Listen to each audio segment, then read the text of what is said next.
We've heard, particularly in these 2 weeks after the celebration of Easter and the Acts of the Apostles, all of the motivations, if you will, that caused the disciples to follow Jesus.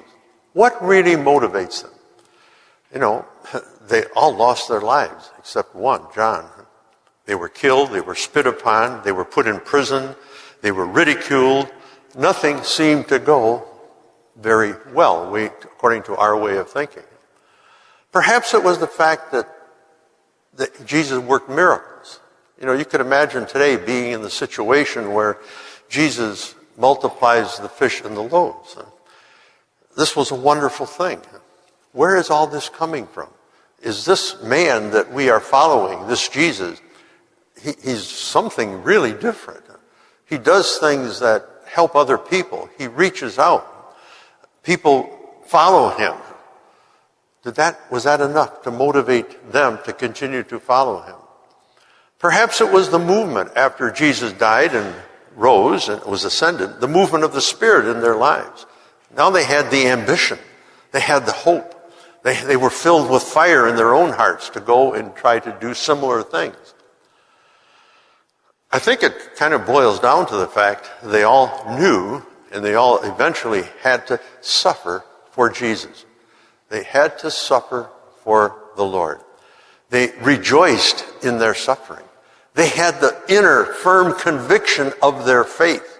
They had seen enough that faith meant everything to them. Faith gave them the hope to move on. Hope gave them the charity, if you will, the enthusiasm to reach out and to bring that hope and to bring that kind of faith to others, to help others who were going through similar situations. Kind of reminds me of a hospice nurse I talked with one time. You know, working in a hospice place where people, it's almost certain they're going to die shortly. She found a great joy in this because she said, I've seen it in my own parents, and now I can reach out and help others, help make them comfortable, help prepare them for the meeting the Lord. So that was an inner motivation. Perhaps that was in the minds of the disciples and the apostles too, as it is in ours, to help others through difficult situations, through life-threatening situations. Maybe it's simply to preach the good news. You know, this was good news, that Jesus had risen from the dead.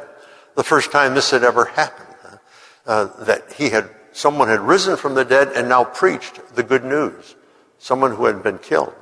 So I think those are ideas for us to reflect on in our own lives, to realize that to be a true follower of Jesus, everyone has their challenges. Everyone suffers in one way or another.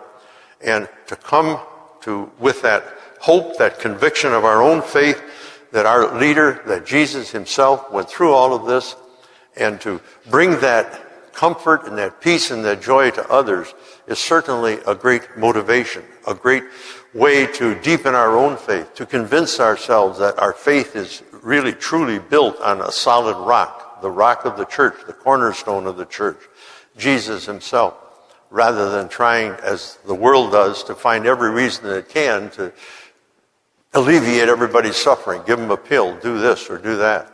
So let us today reflect on the fact that suffering is a way of life. And if we are able to reach out and to help others, to bring them comfort and compassion, then we too experience that real joy that the first disciples must have had in their own hearts and in their own lives.